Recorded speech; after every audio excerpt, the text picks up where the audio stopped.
Social economical development ஸ்டேட்டஸ்ங்கிற அந்த வார்த்தையை கொடுத்து பெண்களுக்கு சொத்துரிமை கொடுத்து மதிப்பு மிகுந்தவர்களாக மாற்றியது இந்த உதயசூரியனும் கருப்பு சிவப்பும் தான். நாங்க அரசியல் இயக்கம் அல்ல, நாங்க அரசியல் இயக்கம் அல்ல ஓட்டு பிச்சை கேட்கறதுக்கு. நாங்க நாளைக்கே வந்து முதலமைச்சர், நாளைக்கு நான் யார் தெரியுமா, பச்சை மட்டையில கட்டி வச்சு அடிப்பேன், பைத்தியக்காரர்களாக பேசிக் கொண்டிருக்கிறார்கள். நாங்கள் சாதாரண அரசியல் இயக்கம் அல்ல. அண்ணா சொல்லுவா, this is not a political party, it is a social movement. திமுக என்பது ஒரு அரசியல் இயக்கம் அல்ல, அது ஒரு சமூக இயக்கம். இரண்டாவது, இவ்வளவு பெண்கள் இருக்கீங்கல்ல, பாட்டி இரண்டாவது லைன்ல பச்சை கலர் புடவை கட்டி இருக்கீங்கல்ல, அவங்க பேர் என்ன சார்? Red colour sorry. பாட்டி உங்க பேரு? பாட்டி பேரு சத்தமா? மல்லிகா பாட்டி. மல்லிகா பாட்டிக்கு என்ன வயசு இருக்கும்? 70. இப்ப மல்லிகா பாட்டியை கூப்பிட்டு, மல்லிகா பாட்டி கையெழுத்து போடுவீங்களா, உங்க பெயரை கையெழுத்து போடுவீங்களான்னா மல்லிகா பாட்டி என்ன சொல்லுவாங்க? நான் எங்க புள்ள கையெழுத்து போடுவேன் சாமி, மைடப்பா கொண்டு வா, கை நாட்டை உருட்டி கை நாட்டு வைக்கிறேன் சொல்லுவாங்களா? சொல்லுவாங்களா? ரைட். அதுக்கு ப்ளூ கலர் சாரி அக்கா நீங்க தான், உங்க பேர் என்ன? உங்க பேர் என்ன? விசாலாட்சி. மல்லிகா பாட்டியை கூப்பிட்டா கை நாட்டு, விசாலாட்சி அக்காவை கூப்பிட்டா அக்கா கையெழுத்து போடுவீங்களா? சத்தமா சொல்லுங்க. போடுவேன். என்ன சொல்றாங்க? கையெழுத்து போடுவேன். பாப்பா நீங்க வாட் இஸ் யுவர் நேம்? சத்தமா வாட் இஸ் யுவர் நேம்? ரோஜா. எனக்கு கேக்குதுன்னு அவங்களுக்கு கேட்கணும். மல்லிகா பாட்டி கை நாட்டு, விசாலட்சுமி அக்கா எழுதுறாங்க, நான் ரோஜாவை எனக்கு தெரியாது, நான் கேட்கிறேன் what is your name? My name is ரோஜான்னு சொல்றாங்க. 50 ஆண்டு காலம் ஒரு அரசியல் இயக்கம் என்ன செய்திருக்கிறது?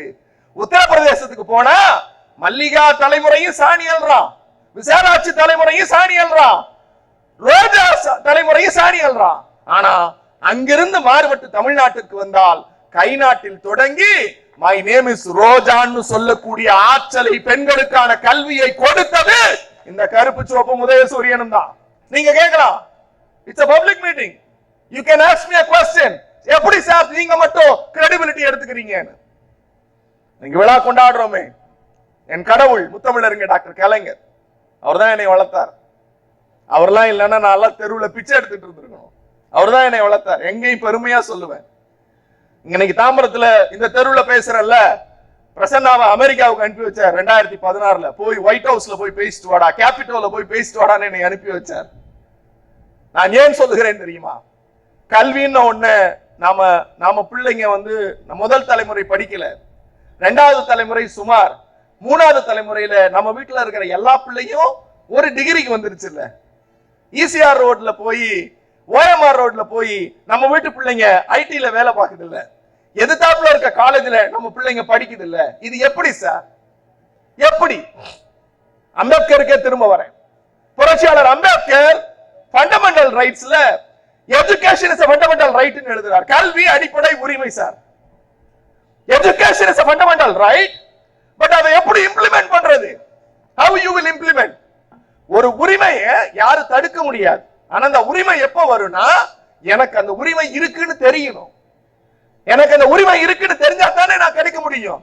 அப்ப அம்பேத்கர் சொன்னது எஜுகேஷன் இஸ் a fundamental rightங்கிறத தவிர முத்தமிழறிஞ டாக்டர் கலைஞர் தான் 70களில் ஒரு ஆட்சியில ஒரே ஒரு வார்த்தையை மட்டும் மாத்துறாருங்க.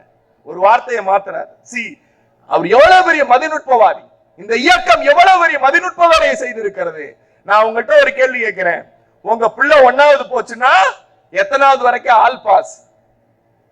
சத்தமா சத்தமா? 8வது வரைக்கும் ஆல் பாஸா? ஆல் பாஸ் தானே? ஏன் சார் ஆல் பாஸ்? கல்வி அடிப்படை உரிமை. ஆனா 8வது வரைக்கும் ஆல் பாஸ் எப்படின்னா, கலைஞர் தான் ஒரு சட்டம் கொண்டு வந்தார், இந்தியாவிலேயே கல்வி அடிப்படை உரிமை. ஆனால் அந்த அடிப்படை உரிமையை கூட ஃப்ரீ கம்பல்சரி எஜுகேஷன் ஆக்ட்னு கட்டாய இலவச கல்வி. உன் புள்ள 1வதுக்குள்ள போனா 8வது வரையில் அவன் ஆல் பாஸ் படிச்சு பாஸ் பண்ணிடுவான். அதுக்கு மேல உன்னுடைய திறமை கண்ணான்னு அடிப்படை கல்வியை உங்களுக்கு கொடுத்தது இந்த உதய சூரியனும் கருப்பு சிவப்பு முத்தமிழறிஞர் டாக்டர் கலைஞரும் தான். பெண்கள் நீங்கள் கொண்டாடணும் கலைஞர் எப்படி தெரியுமா? 1 கிலோமீட்டருக்குள்ளார ஆரம்ப பள்ளி, 3 கிலோமீட்டருக்குள்ளார தொடக்க பள்ளி, 5 கிலோமீட்டருக்குள்ளார உயர்நிலை பள்ளி, 7 கிலோமீட்டருக்குள்ளார மேல்நிலை பள்ளி, 5 கிலோமீட்டருக்குள்ளார பெண்கள் அதிகமா இருந்தா அங்க அரசு பெண்கள் மேல்நிலை பள்ளியை கொண்டு வரணும்னு சட்டம் போட்டது இந்த கருப்பு சிவப்பு உதயசூரியனும் கலைஞரும் தான். இந்தியாவுக்கே ஃப்ரேம் பண்ணார், இந்தியாவுக்கே ஃப்ரேம் பண்ணார். சரி சார், நாங்க வந்துட்டோம், படிக்க வந்துட்டோம், காலேஜுக்கு போகணுமே, எங்கிட்ட வசதி இல்லையே. தமிழ்நாட்டில் தான் பெண்கள் படிக்க வந்தால் அவர்களுக்கு கல்வி இலவசம் சட்டம் கொண்டு வந்தார். கல்லூரி கல்வி இலவசம். 2 பொம்பளை பிள்ளை இருக்கு, 2 பொம்பளை பிள்ளை இருக்கு, 2 பொம்பளை பிள்ளையும் கொண்டு வா. கணவன் இல்ல, உனக்கு நிதி உதவி, 2 பிள்ளை படிப்பையும் அரசே ஏற்கும்னு கலைஞர் தான் சட்டம் கொண்டு வந்தார். 2 பிள்ளைக்கு படிப்பு இலவசம். மேற்படிப்பு போறியா படி, அதுவும் உனக்கு இலவசம். படிக்கிறதுக்கு ஸ்காலர்ஷிப் கொடுத்த ஒரே கட்சி எதுன்னா திராவிட முன்னேற்ற கழகமும் கலைஞரும் தான். சரி சார், படிக்க வந்துட்டோம், படிக்க வந்துட்டோம். உங்க ஊர்ல இங்க யாரு தாசில்தார்? யாருன்னு தாசில்தார்? லேடிஸ் யாராவது பதவியில் இருக்காங்களா? டிஆர்ஓ, மேயர், அரசியல், டிஆர்ஓ, ஆர்டிஓ, தாசில்தார். இப்ப நீங்க தாசில்தார் ஆபீஸ்க்கு போறீங்க, அங்க தாசில்தார் ஆனா இருப்பார், அங்க பெண்கள் உட்கார்ந்து இருக்காங்களா? ஏசி டிசி எல்லாம் பெண்கள் இருக்காங்களா? எப்படி சார் இது? எப்படி? நாங்களா போய் வேலைக்கு போயிட்டோமா? இல்ல, கலைஞர் சிந்திச்சார். பெண் சமூகத்துக்கு, தமிழ்நாட்டில் இருக்கக்கூடிய பெண்களுக்கு அவர் சிந்தித்தார். நான் பலமுறை கேட்டிருக்கேன், என்னப்பா நீங்க எப்ப திட்டம் கொண்டு வந்தாலும் பெண்களை மையப்படுத்தியே இந்த திட்டத்தை கொண்டு வரீங்கன்னப்ப கலைஞர் என்கிட்ட சொன்னாரு, டேய் உனக்கு கல்வி கொடுத்தா அது உன்னோட போயிடும்டா, உன் வீட்டுல இருக்கிற பெண்ணுக்கு கல்வி கொடுத்தா அந்த தலைமுறைக்கே கல்வி கொடுத்த மாதிரிடா, நீ படிக்கிறத விட உன் வீட்டுல இருக்க பொன் பிள்ளை படிக்கிறதாண்டா முக்கியம்னு. வேலை வாய்ப்புன்னு சொன்னல, டிசி ஏசிலாம் எப்படி வந்தாங்க சார்? பிள்ளைங்க படிச்சு முடிச்சுட்டாங்க சார். இதுவரைக்கும் படிக்காத தலைமுறை ஆண்களோடு போட்டி போட முடியாது. அப்ப என்ன பண்றது? ஓட்டப்பந்தய குதிரையோடு ஜக்கா வண்டி இழுக்கிற குதிரையை ஓட விட்டா ஓட்டப்பந்த குதிரை ஜெயிக்கும், ஜக்கா வண்டி குதிரை தோத்து போகும்னா பெண்கள் வீட்டுல புள்ள வைக்கிற எந்திரமா இருந்தவங்களை படிச்சு அவனை வேலைக்கு வர வைக்கிறப்ப கலைஞர் சொன்னார், எங்கள் குல பெண்கள் வேலைக்கு வருகிற போது இந்தியாவிலேயே அரசு வேலை வாய்ப்பில் 30% இடஒதுக்கீட்டை முதலில் கொடுத்தது இந்த உதயசூரியன் கருப்பு சிவப்பு கலைஞர். உங்க வீட்டுல பிள்ளை வேலைக்கு போதுன்னு அரசு வேலை, அதுக்கு அடித்தளமிட்டது கலைஞர். சரி, வேலைக்கு வந்துட்டோம், சொத்து வந்துருச்சு, கல்வி வந்துருச்சு, வேலை வந்துருச்சு. அடுத்து உங்களுக்கான அரசியல் அதிகாரம், உங்களுக்கான அரசியல் அதிகாரம். ரமணி அக்கா மேடையில உட்கார்ந்து இருக்காங்க. உங்க மேயர் வசந்தகுமார் எப்படி வீட்டில் இருந்த பெண்கள் அரசியல் வயப்படுத்தப்பட்டார்கள்? எப்படி சார்? அதுவும் கலைஞர் தான் சார். இந்தியாவிலேயே, நான் சொல்றது ஒட்டுமொத்த இந்தியாவிலேயே வேறு எந்த இயக்கமும் எந்த தலைவனும் சிந்திக்காததை கலைஞர் சிந்தித்தார். எப்படி வந்தாரு? இந்தியாவிலேயே முதல் முறையாக உள்ளாட்சி தேர்தல்களில் 33% இடஒதுக்கீடு பெண்களுக்குன்னு இந்தியாவிற்கே வழிகாட்டி சட்டம் இயற்றியது இந்த உதயசூரியனும் கருப்பு சிவப்பும் கலைஞரும் தான். அந்த அடிப்படையில் 33% இன்னைக்கு 50% உங்கள் வீட்டில் இருந்த பெண் இன்றைக்கு மாநகராட்சியினுடைய மேயராக உங்கள் முன்னால் இருக்கிறார், உங்கள் மண்டல குழு தலைவராக, உங்கள் மாமன்ற உறுப்பினராக. பாதிக்கு பாதி பேர் இருக்கணும் தெரியுமா? பாருங்க, பாதிக்கு பாதி இல்ல, நாம இப்ப கோட்டா கேட்கணும்ங்கிறார் காமராஜன்.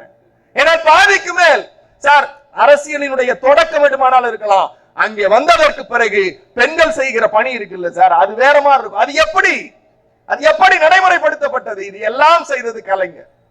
இப்படி ஒரு தலைவருக்கு தான் விழா கொண்டாடுகிறோம். நண்பர்களே, நான் இங்க இருக்கிற பெருங்கூட்டத்தை பார்த்து ஒரு செய்தி சொல்லுகிறேன். நான் ஒரு அரசியல் இயக்கத்தில் ஊழல் ஒழிப்போ அல்லது ஒரு இயக்கத்தை தீய சக்தி என்றோ அல்லது நாளை நான் தான் முதலமைச்சர் என்றோ இல்லை இல்லை, வருகிறவன் எல்லாம் போய் பேசுகிறான், நான் மட்டும்தான் யோக்கியன் என்று சொம்பை வைத்து உள்ளே வைப்பதற்காக அரசியல் செய்யவில்லை. இந்த தமிழ் சமூகத்தை பார்த்து பார்த்து செதுக்கியது இந்த கருப்பு சோப்பும் உதயசூரியனும் தான்.